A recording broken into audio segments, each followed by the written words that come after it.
Bom dia, pessoal. 11 de 6 de 2020, 16 dias sem George Floyd e sem uma série de pessoas negras que morreram vítimas do racismo estrutural. A morte de George Floyd, provocou comoção internacional, levantando um grande movimento de sensibilidade humana e um grande movimento contra o racismo estrutural e contra o fascismo presentes no mundo atual, nas redes sociais com as hashtags Vidas Negras Importam e Sou Antifascista.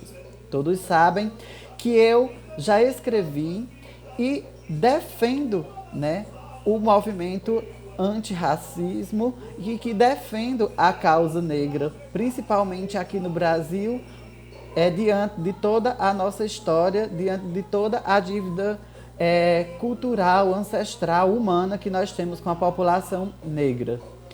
E muitas pessoas se perguntaram por que eu ainda não me manifestei nas redes sociais a respeito do tema.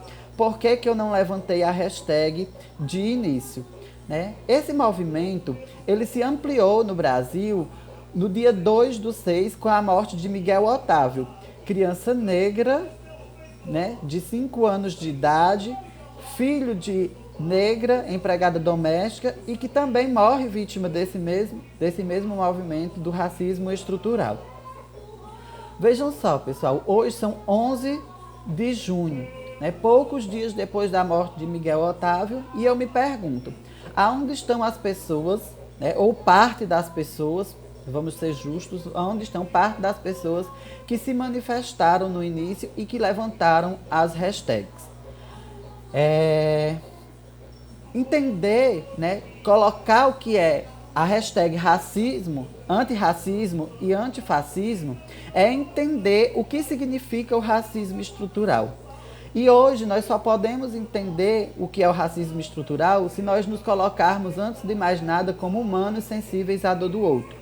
Compreender que o racismo estrutural existe desde os primórdios da história, da nossa história e que ele provoca dor. E que essa dor, ela se reestrutura, ela se reinventa.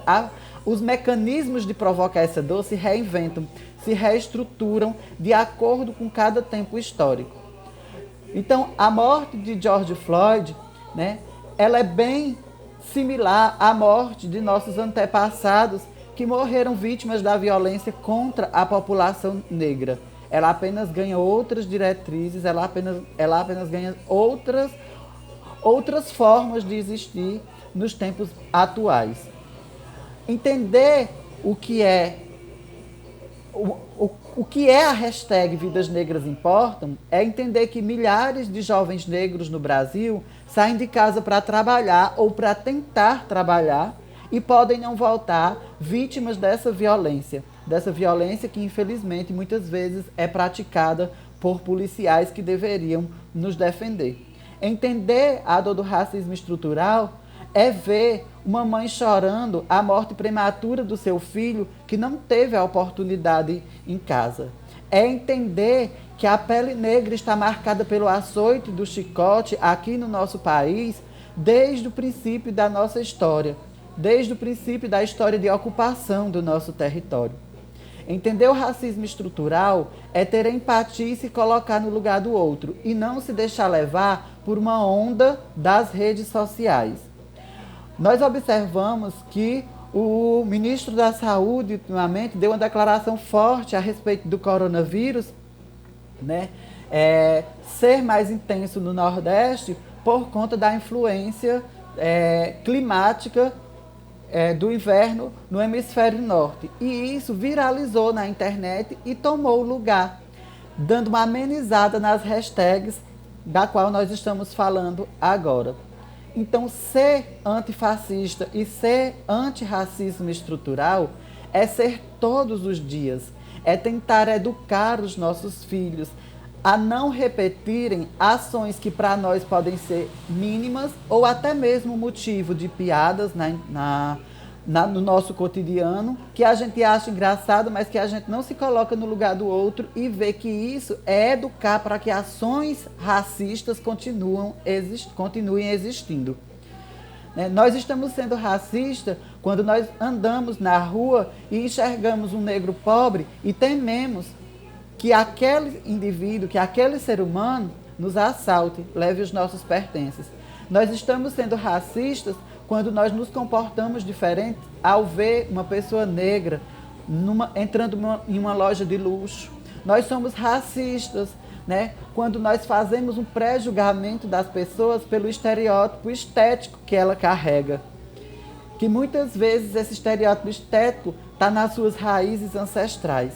Entender e ser antirracista é mais do que levantar uma hashtag. Não estou aqui dizendo que a hashtag não seja importante.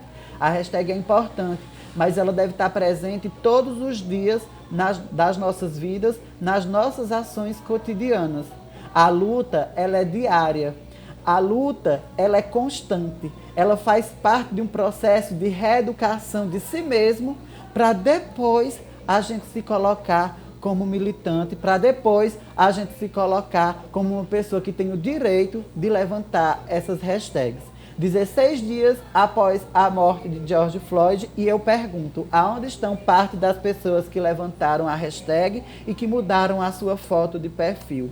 O que elas fazem no dia a dia para poder impedir esse tipo de ação? Não estou criticando nenhuma ação, não estou criticando ninguém, eu estou refletindo sobre a permanência dessa luta, porque quando essa luta ela é tida apenas por um caso que provocou polêmica nas redes sociais e na mídia, e depois a gente ameniza e esquece do que ela é, nós estamos sendo racistas. Nós precisamos nos sensibilizar por a morte de milhões de pessoas que existem no mundo vítimas desse racismo cotidianamente, diariamente. Principalmente aqui no Brasil, muitos são vítimas do racismo estrutural. E o que nós estamos fazendo contra isso? Né? Então eu preferi levantar a minha hashtag e preferi fazer essa reflexão dias depois, porque eu já imaginava que esse movimento ganharia força, mas que esse movimento passaria a ser batalha diária apenas daqueles que sentem a dor do racismo todos os dias. Todos os dias. Então, você que se sensibilizou com a morte de George Floyd e com a morte do Miguel Otávio, é hora de continuar com a bandeira, é hora de continuar revendo suas próprias atitudes e educar e lutar com as suas próprias atitudes. Obrigado.